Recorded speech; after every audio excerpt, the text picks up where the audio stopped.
إن في خلق السماوات والأرض واختلاف الليل والنهار والفلك التي تجري في البحر بما ينفع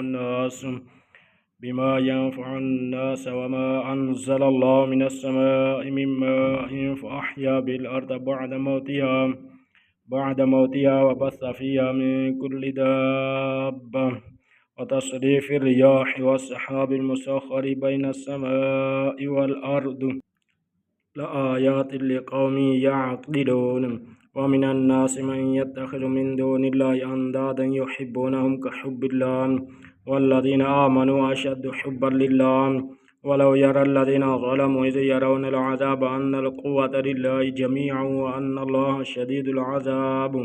إذ تبرأ الذين اتبعوا من الذين اتبعوا ورأوا العذاب وتقطعت بهم الأسباب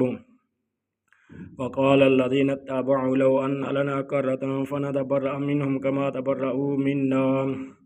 كذلك يريهم الله أعمالهم حسرات عليهم وما هم بخارجين من النار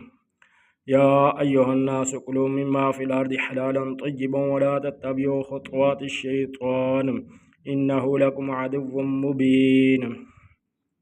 إنما يأمركم بالسوء والفحشاء وأن تقولوا على الله ما لا تعلمون وإذا قيل لهم اتبعوا ما أنزل الله قالوا بل نتبع ما ألفينا عليه آباءنا أولو كان آباؤهم لا يعقلون شيئا ولا يهتدون ومثل الذين كفروا كمثل الذي ينعق بما لا يسمع إلا دعاء ونداء صم بؤم عمي فهم لا يعقلون يا أيها الذين آمنوا كلوا من طيبات ما رزقناكم واشكروا لله إن كنتم إياه تعبدون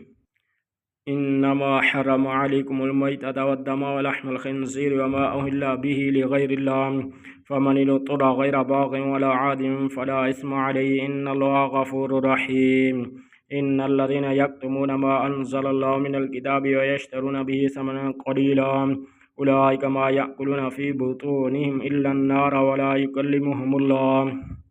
ولا يكلمهم الله يوم القيامة ولا يزكيهم ولهم عذاب أليم أولئك الذين اشتروا الضلالة بالهدى والعذاب بالمغفرة فما أصبرهم على النار ذلك بأن الله نزل الكتاب بالحق وإن الذين اختلفوا في الكتاب لفي شقاق بعيد